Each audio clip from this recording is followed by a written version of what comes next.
Welcome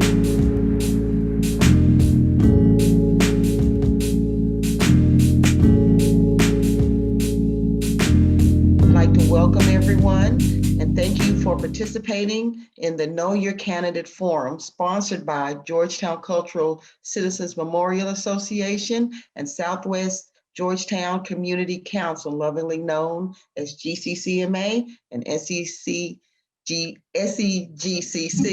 Oh, sorry. Again, my name is Regina Durden. I'm with GCCMA and I will be your moderator.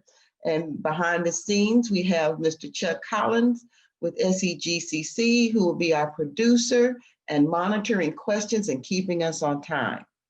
This morning, we're going to be taking out time so that you can get to know our candidates for the Georgetown Independent School District Board of Trustees, Place 4. Our candidates for this discussion is our incumbent, Mr. David Phillips. Hello, David. And our challenger, Ms. Stephanie Blank. Hello, Stephanie. How are you? We're going to ask our candidates questions that impact our community as we make our decisions for election 2020. As we know, the polls are already open and people are going out in droves. If you have not made that decision, this is your opportunity to get to know your candidates. But before we begin, I have a couple of announcements. Everyone is mute at this point so that we can preserve the quality of sound. We are recording this session and it will be posted on the GCCMA and the SEGCC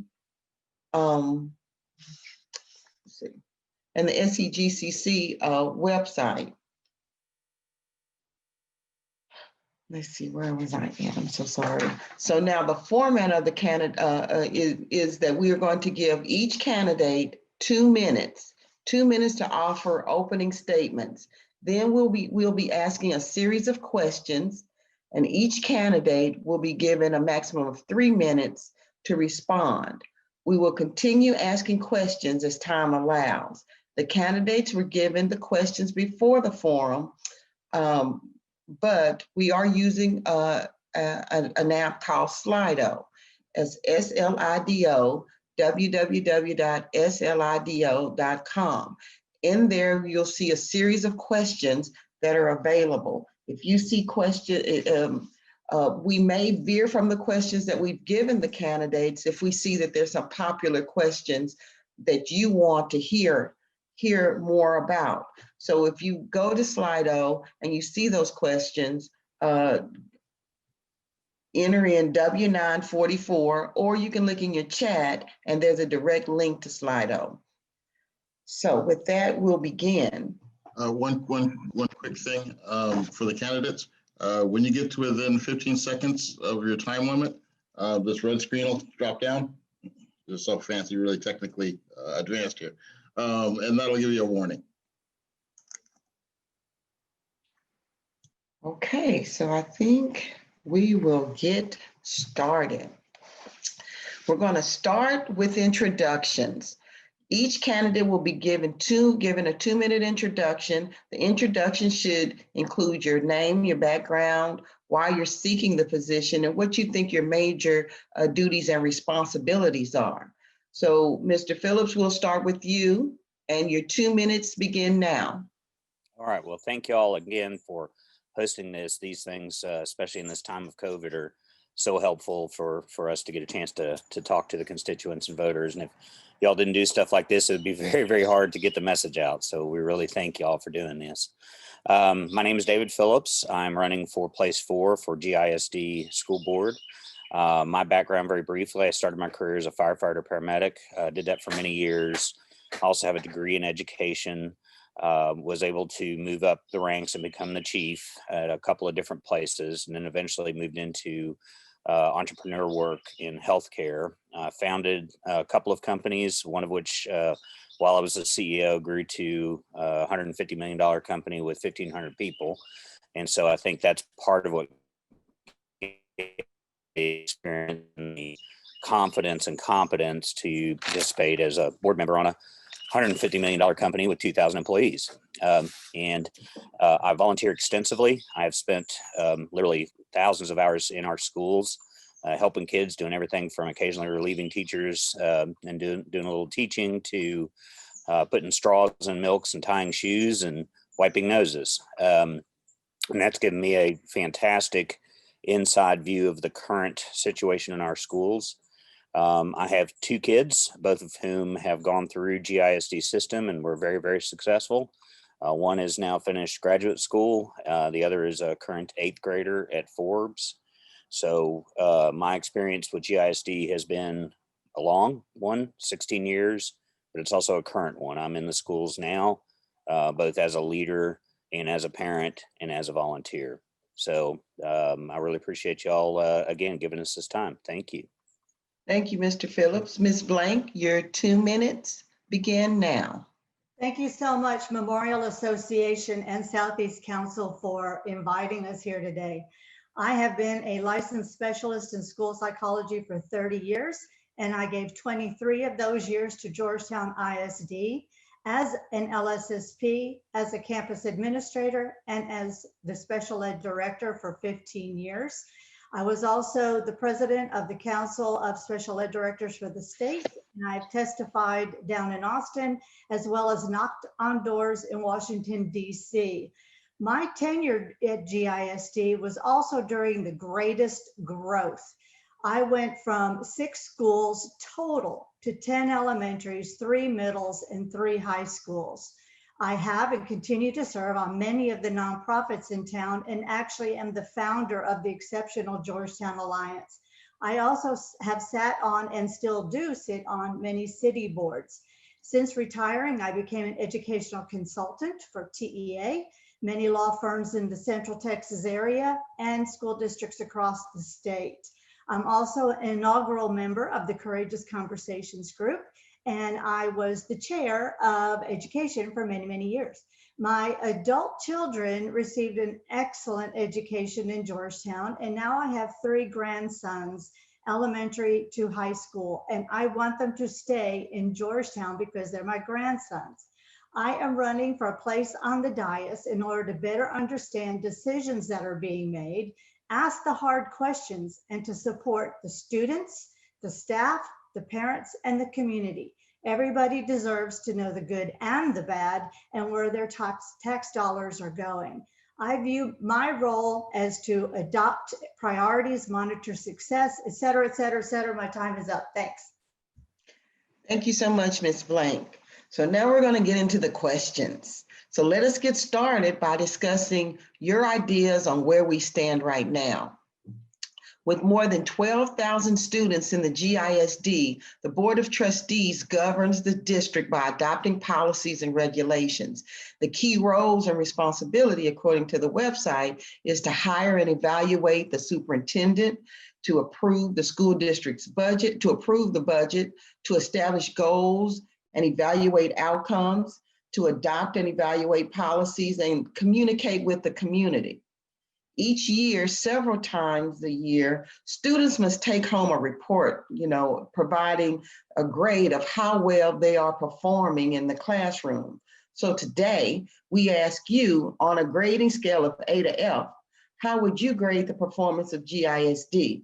This could include student performance, parents, and community policies. How would you grade the overall performance of elementary, middle school, and high school level of education in Georgetown? Ms. Blank, we'll start with you. Your 3 minutes begins now. Okay, well, I think the scores that we get from TEA are not necessarily the end all and be all. We definitely have more great things happening in our schools than is reflected in those scores. That being said, our primary purpose of education is to educate the children, reading, writing, math. I've been accused of being old school and living in a different time. That may well be, but the primary purpose of education is to teach our children. If I was going to grade them, and the teachers and the students, I'd give them an A. The district as a whole, I would give a C. Depending on the campus, you all have seen the TEA ratings with D's and F schools. I want to point out, And this is one area of concern. The same third graders in 2014, 82%, and the test has not changed, the STAR test, 82% of third graders in 2014 were reading at or above grade level. That same group moved into 8th grade at the end of 2019, and it's 51%. The same cohort group. And just about every group that I analyzed has gone down over the years. The teachers are working as hard as they can, and I give credit to a lot of the principals. They're pretty much working as hard as they can too. We have dropped the ball in supporting them in the curriculum and having a scope and sequence.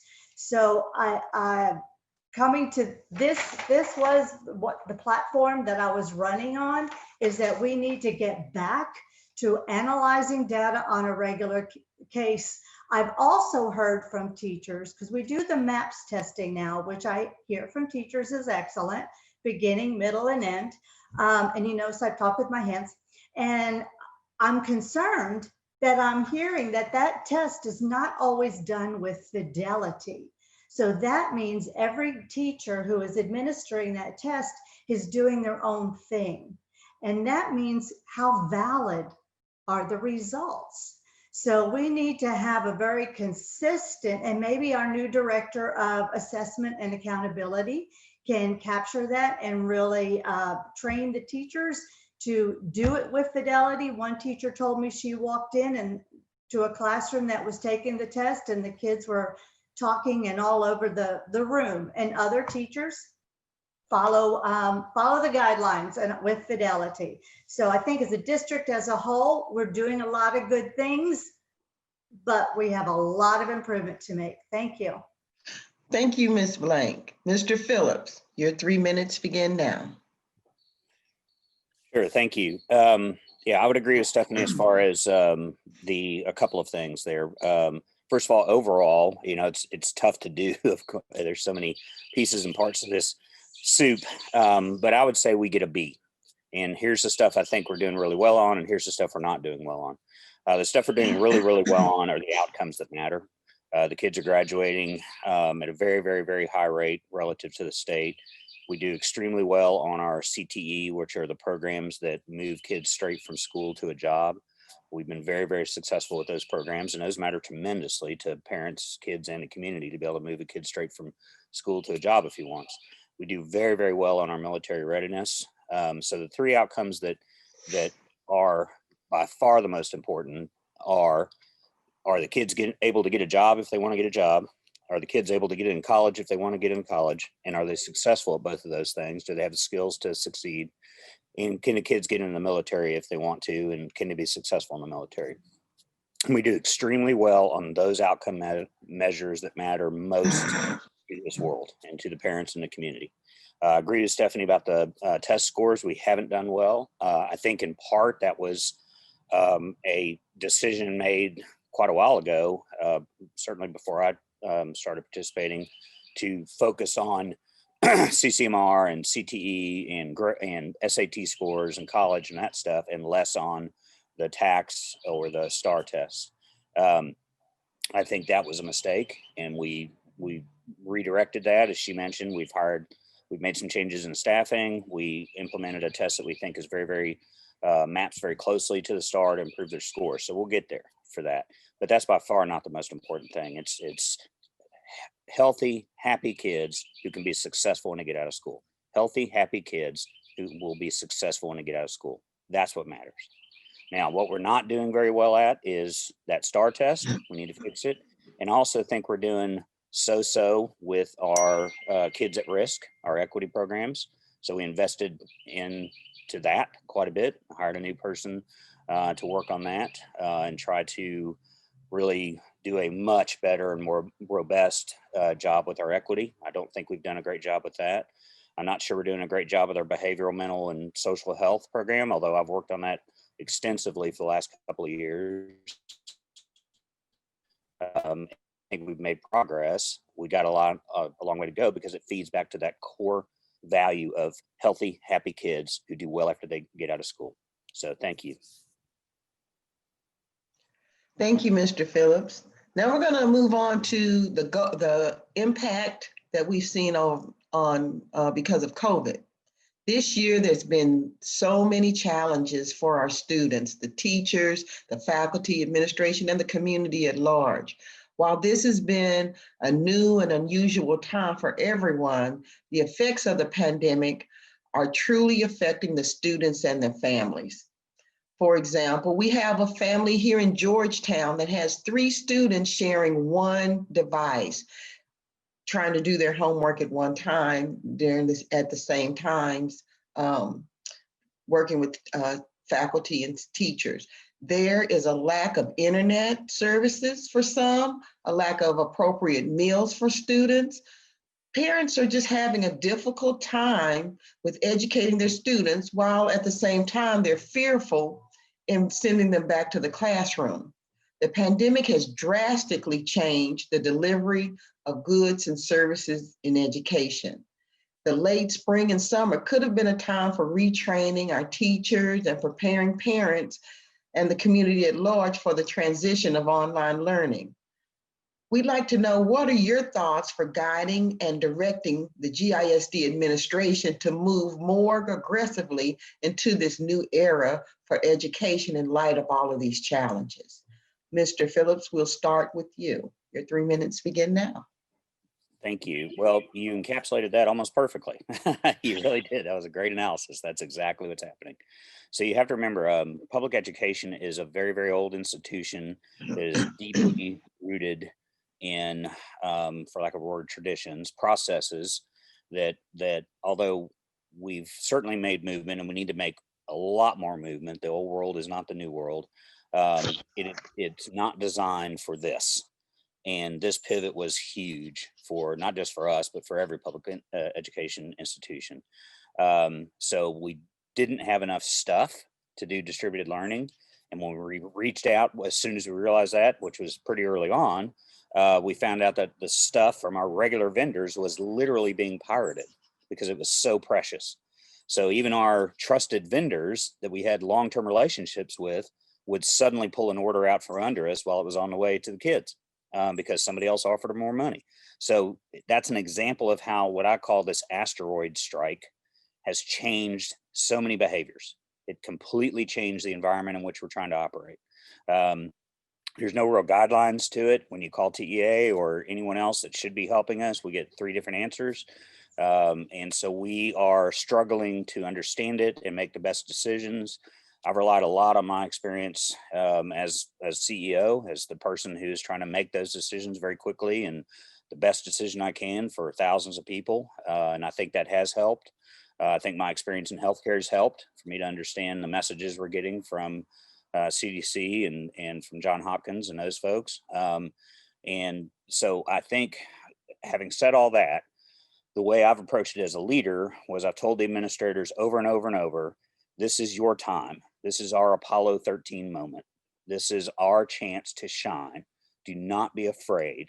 Take a chance. And I've said that in person. I've literally walked off the dais and walked up to them and said it. I've sent them emails telling them that, and I do think it's helped. I think it's taken the fear away from them, and they're willing to try stuff, even if it didn't work. Even when we thought we had enough machines and we didn't, and you had to try a different way to do it. Even when we thought we could track the Wi-Fi hotspots and it turns out we couldn't very well, you had to try. And we as the leaders have to empower that, make them feel okay about taking a chance, try something new. Don't look behind you, look in front of you. The kids are in front of you. Take a chance, try something new. I will back you up. And so that's been my approach as a leader and a manager, to try to invigorate them and try to make it safe for them to try stuff in this incredibly difficult time.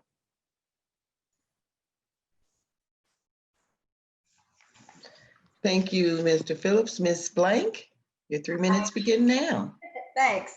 I am not on the board, so I really do not know all the conversations that they've had if it's outside the board workshops, which have been Zoomed, which is awesome. I appreciate that. It's hard for me to say if we've done a great job or not a great job. I was meeting with my little mentee the other day, and she's now in middle school, and, they all have Chromebooks. And so she was showing me her work and she was showing me her grades, and you could see huge red lines through, and it wasn't the full name of the kids, it was just their first name, but full red lines, which means those kids are not signing on. They're not either signing on or getting in their assignments. I'm concerned about those children. Yes, this COVID has just thrown everything into a basket and shook it up. I do think there are enough devices now for everybody. I think even at the high school, they're having the kids trade in their old ones for new ones. I have a freshman up there. It's the hotspots that's a problem. It's the location that's a problem. For kids who are being kept home, who's there to help them? The parents need to go to work. Many of them are working, or they don't have the ability. I couldn't do 8th grade, algebra and chemistry anymore. That's beyond my pay grade. So I am concerned about that. I also am concerned that the principals seem to be on their own and figuring it out. And teachers are very frustrated because there don't seem to be enough custodians.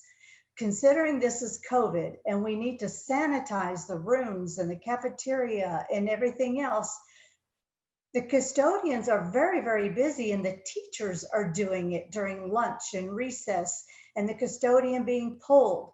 So several teachers, and I've got the emails right here, I've asked, why can't we contract with more outside help in cleaning? One of the high school teachers said that she thinks her classroom is dusted, but she doesn't know if it's sanitized. One teacher has actually bought $200 worth of materials so that she can sanitize her room. And we're thinking about the self-contained classroom, keep the kids in the bubble, but we have people coming in to do intervention or special ed. We have kids going to GT, so that bubble changes. And, these are things that I never would have thought about had these teachers not come to me. Thank you. Thank you, Ms. Blank. Well, and kind of continuing that conversation, there's so many issues. You would think that community engagement and communication is so important. So that's what we're going to move to. There seems to be a question of real community engagement right now. There are nonprofits that have attempted to engage and assist the district. There are community appointments to advisory boards that don't necessarily reflect the demographics of the district. Board members are not required to engage with the presenters at board meetings. And there have been a lot of questions regarding the effectiveness of the learner profile. The question is, what will you do to ensure that there is true community engagement? How will you work with nonprofits and other organizations that can provide assistance and resources? And how will you ensure that the community involvement is representative of the school population? Ms. Blank, we'll start with you. Okay, well, those of you who know me know I am already connected to a vast number of nonprofits here in town, as well as Courageous Conversations. I am a member and past president of the Georgetown Area Junior Forum, and we're a women's service organization. We are the ones that do Fill the Bus campaign. So we try to collaborate with GISD and have been for over 10 years. This past August, we gave away over 700 backpacks full of supplies, and then gave the GCCMA another 100 for their distribution. So we already are connected to many of the other nonprofits that deal with children. A true collaboration, in order for it to happen, you have to build trust and just listen. I'm a trained facilitator in conflict resolution. You must go to the audience and not make them come to you. They must feel comfortable on their own turf. So if that means going into their churches to listen, to their schools of their children and listen, sometimes even their homes. Several years ago, a board president in a neighboring school district asked me to come in because it seemed like there was a lot of dysfunction in that district, and they thought it had to do with special education.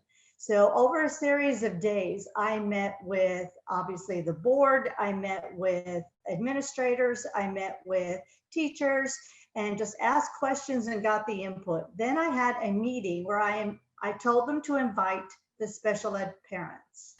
I was warned, do not do that, it's going to be a disaster.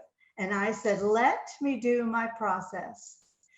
Within 2 hours that evening, I was leaving town and my phone started ringing from the board president that she was already getting emails and calls from parents who finally felt heard. That is key. As it turns out, the problem had nothing to do with special education.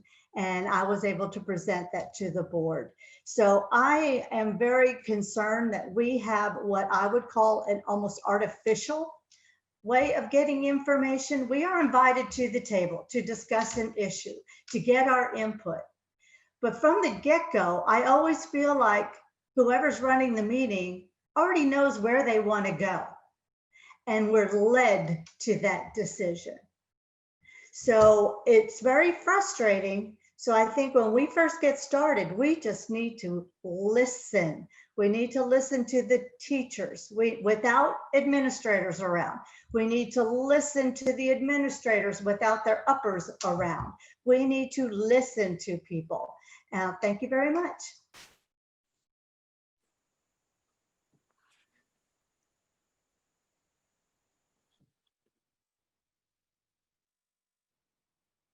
Oh, Regina, you're not, yeah, I think you're muted. I'm sorry.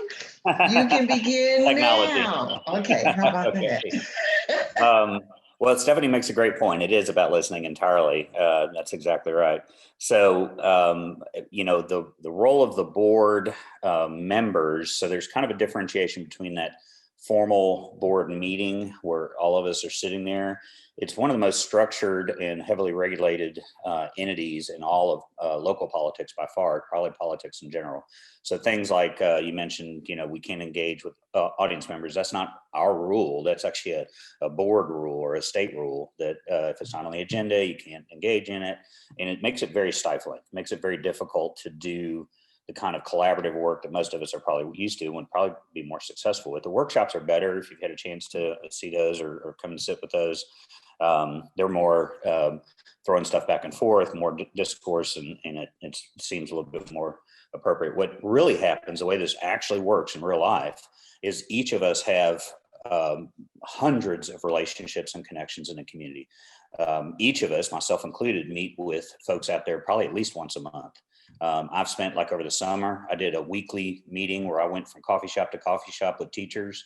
I got invited probably at least once a month to someone's house where they had gathered their neighbors to talk about something they were worried about or concerned about or want us to hear about. That happens constantly.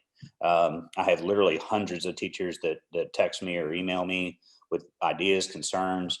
Again, I'm in the school as much as I possibly can be. And to Stephanie's point, there's real value to that. It's sort of that undercover boss thing of, if you're standing in the hallway helping a kid tie a shoe, you hear and see what's really happening. And the kids are honest with you, the teachers are honest with you, the principals are honest with you. So, and all of us do that kind of stuff, I hope. I know I do. And that's how we manage having those connections in a way that I think is much more effective. It's personal, it's direct, it's in a place of trust. And so we do hear all of that stuff. And then we bring that back to our colleagues.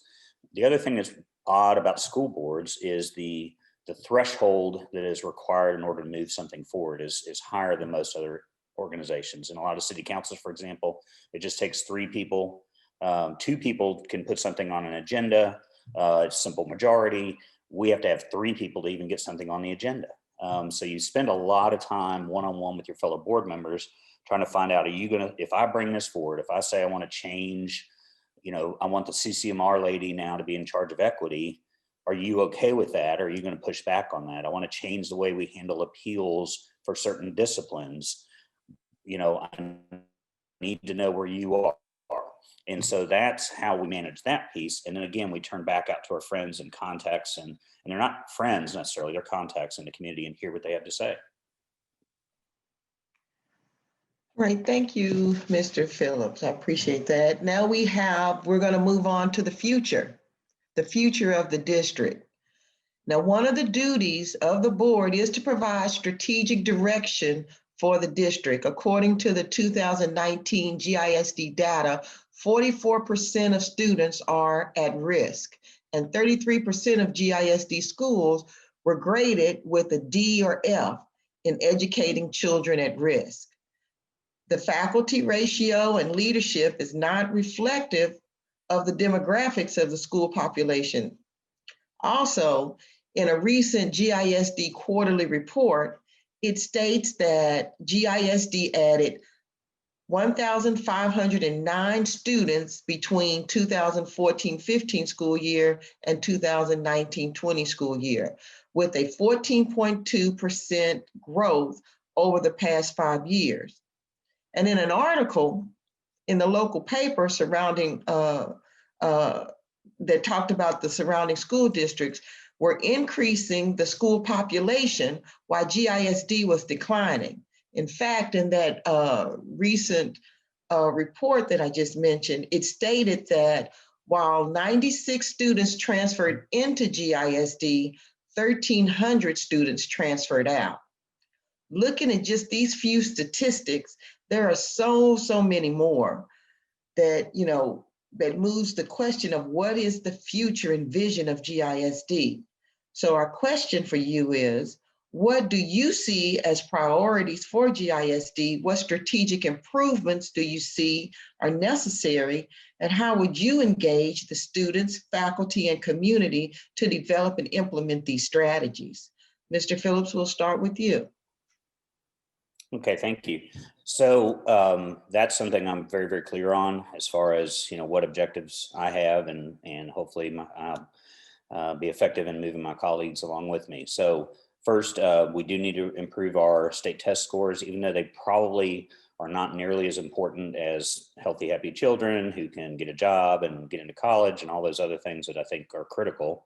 They are an easy measurement tool that kind of stands out front of our building. And so because of that, it matters. So we need to improve on those STAR scores. And we've begun that work, and we will do it. I'm absolutely confident in that. The other stuff that really, really matters is equity. You touched on that, and I agree. I think that we continue to struggle with our at-risk children, our disadvantaged children. And we have culturally as a board really focused on that tremendously over these last couple of years, invested a great deal in that. I'm pleased with that work, but I continue to worry about that work, and I want to keep moving that forward.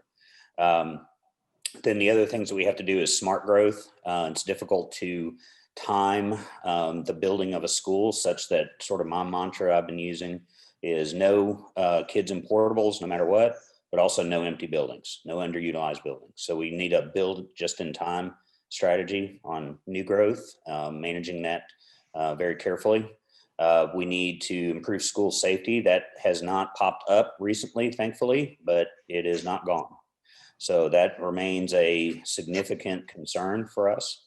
We need to broaden and deepen our CTE offerings. We need, right now we do a good job in high school with CTE, which is the pathway to work right after school. But I'd like to see it get a wider range of kids, more kids at risk. And I'd like to see it move down into middle school. So we have invested in that. We recently bought property to move forward with a whole new CTE facility that will be much more robust, and we'll be able to engage middle school students as well. So we are moving on that agenda item as well. And then last but not least is social, emotional, mental, and behavioral health. We've made great strides there. We've got the right people in place now. We've added counselors. We spent some money on that. We've created a network external to the school system that for the first time looks like it works. And we got to keep moving that forward. That matters tremendously. It affects everybody in the school. Everybody in the school is affected when we have kids that are not happy and healthy. And that is tremendous for the kids who are already at a disadvantage. That's where we see a lot of those kids. So we invest in that. We keep moving forward with that as well. Thank you, Mr. Phillips. Ms. Blank, you can begin. Thank you. Of course, my platform from the beginning has been a student academic achievement and success. And I want to point out that if the high school students do not pass their STAR end of course tests, they may not graduate. So it's extremely important that they do well on that test. So if we teach the curriculum appropriately, the kids should do fine, as they always have in the past. My other platforms have been about compensation and respect for staff, as well as the social emotional supports with equity. These are still very high on my list, but they're not something that has to be done in sequence. They can be done all at the same time. I would like to see the discussion in open forum of board meetings. And yes, the board does not engage with the audience per se, but they can engage with the staff. And this is the strangest board meetings I've ever experienced. And if you go online and look at surrounding districts, you will see quite an engaging board with discussion across the table. The decisions are not made in the workshop. The decisions are made in the board meeting. I know we have a new equity advisory committee, and we have members of Courageous Conversations who have been invited to attend, and I'm appreciative of that.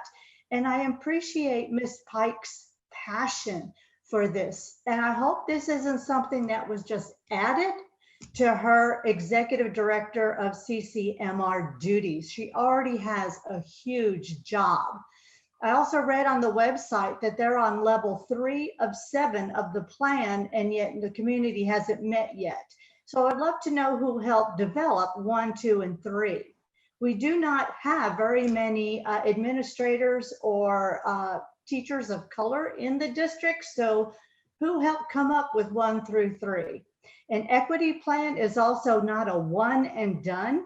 It is a one and continue to improve. This is going to take years.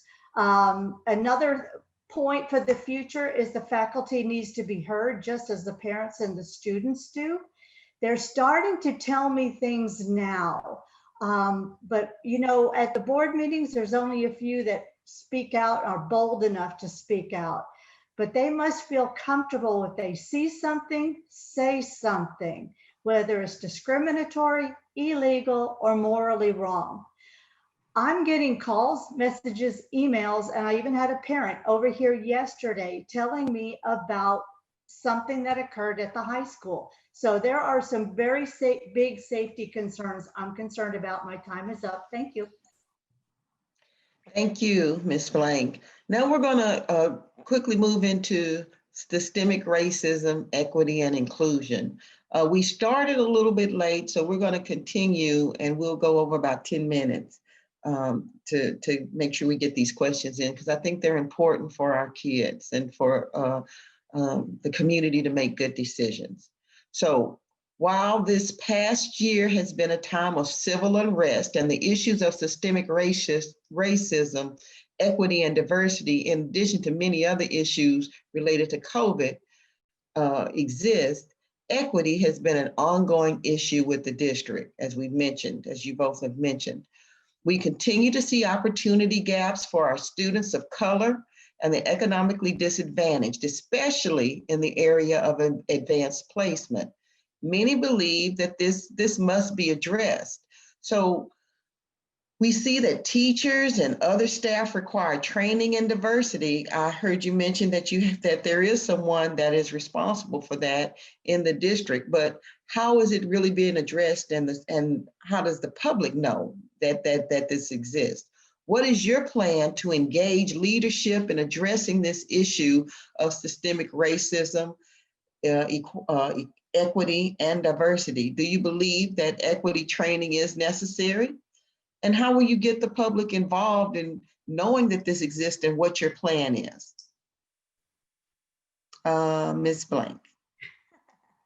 Well, you know, I have walked through life as a white woman, but I have learned over the last 10 years, I have really been digging in, and I'll tell you, Courageous Conversations and One Human Race and How to Be an Anti-Racist, all the things that I have been learning have opened my eyes. I mean, I've lived all over the world. I've lived in Iraq and Mexico as a child, but I still walk through this earth as a white woman.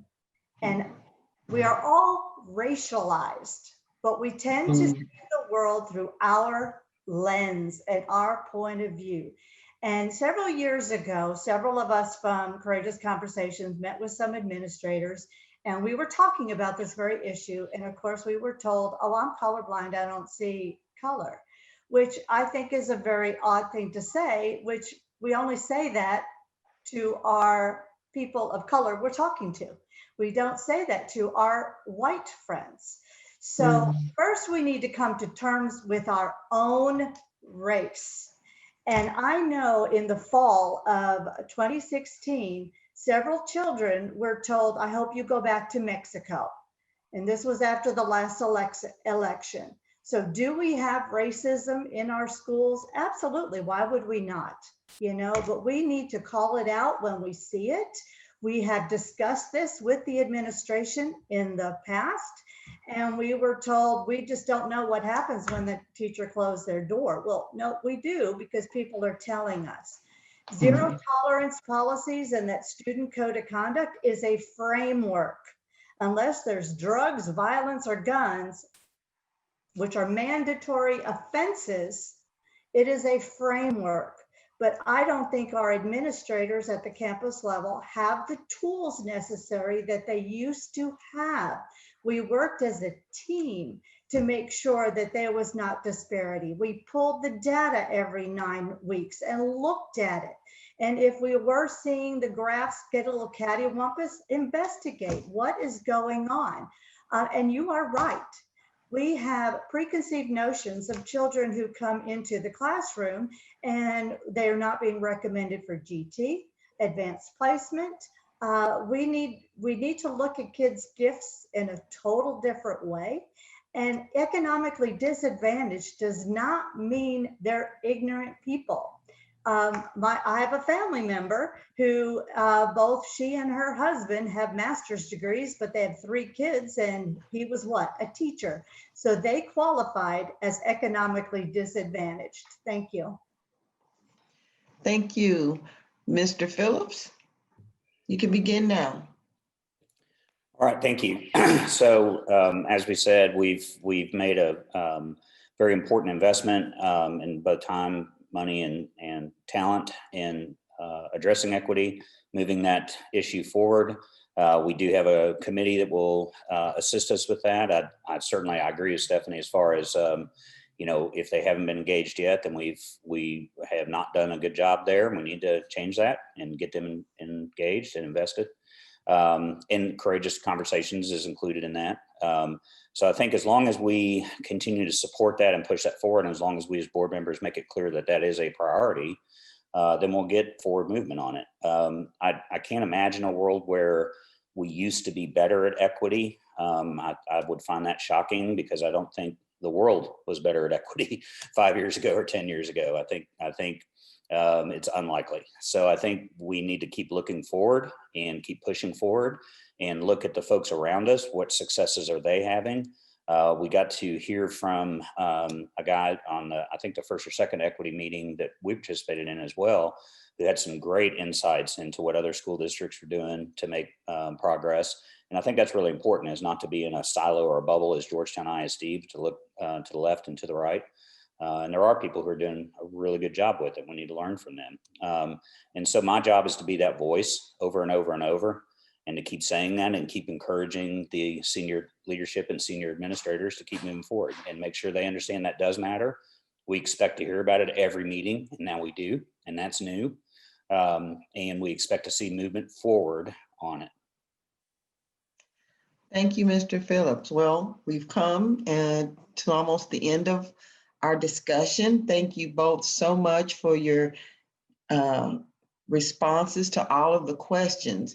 Now, as we wrap up, we're going to ask each of you to give closing remarks, specifically addressing what makes you the right candidate for citizens to vote for as our GISD Board of Trustees Place 4.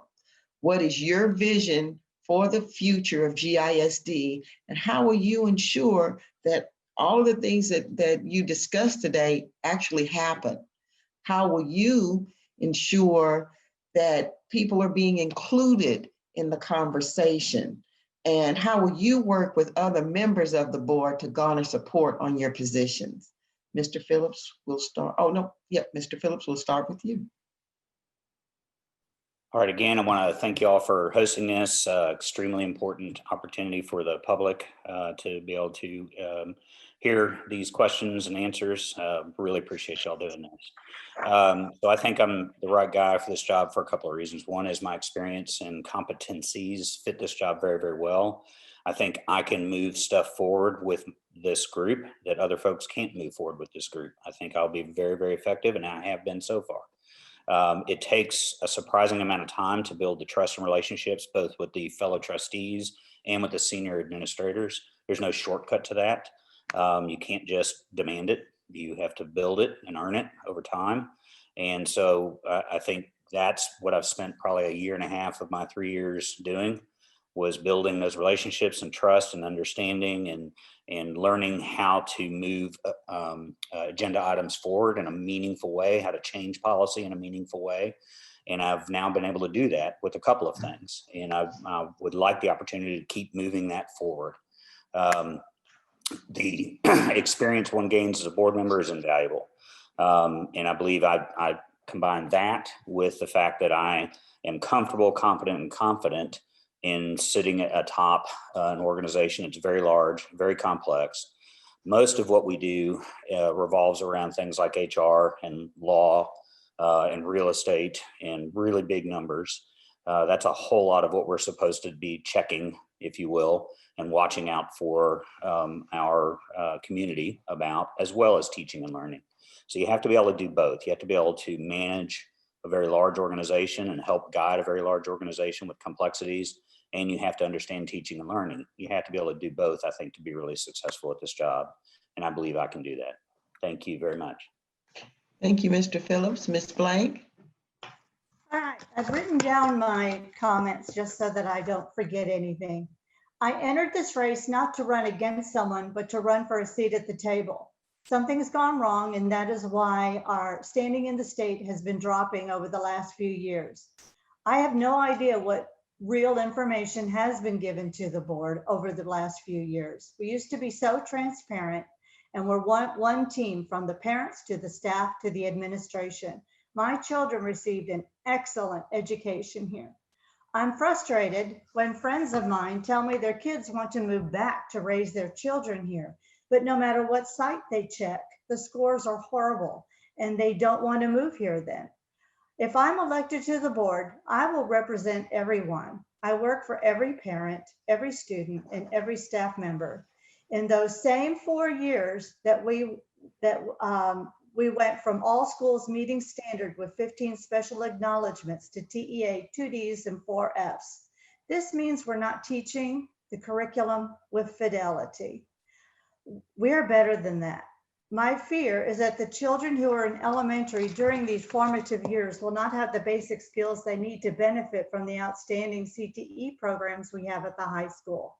I want to see legitimate stakeholder meetings to discuss these issues openly. And I want to let the staff know that we really do want to listen to them without fear of retaliation. We're still paying them below market value, but I think we've made a little bit of movement on that. Their reimbursement for supplies across the campuses is inconsistent, so we need to look at that. On top of their teaching duties, as I said earlier, they are the custodians. Some teachers are working, are doing virtual and in-person learning all at the same time. I can't tell you how many teachers, bless their hearts, tell me that if something doesn't change, they're gone. Thanks, Chuck.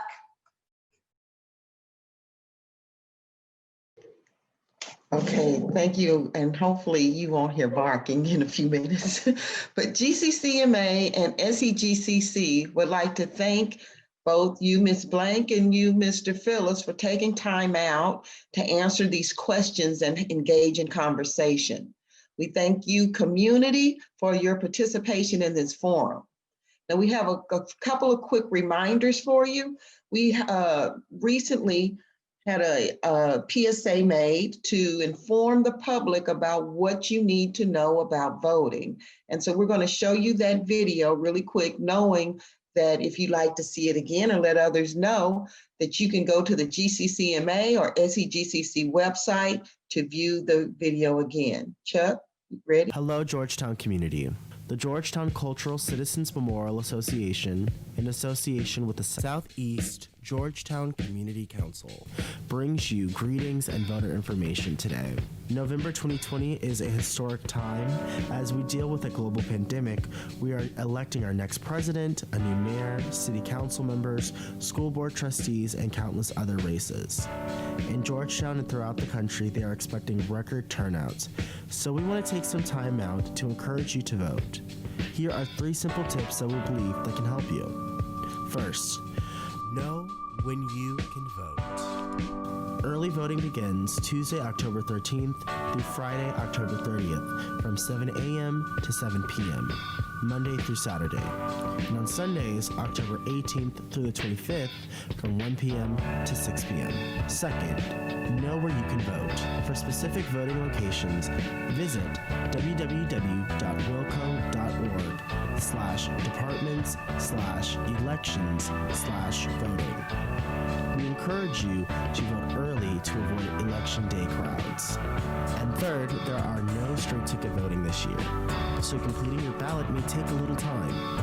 You can print out a sample ballot by going to the Williamson County website, click on Voter Lookup, and Sample Ballot. You can mark your selections and bring them to the poll. So now you're ready to plan your vote. Thank you for listening, and don't forget to share this information and encourage your family, friends, coworkers, and neighbors to vote. That's okay. For more information about where to vote or other Williamson County voting information, you can go to www.wilco.org/Wilco votes.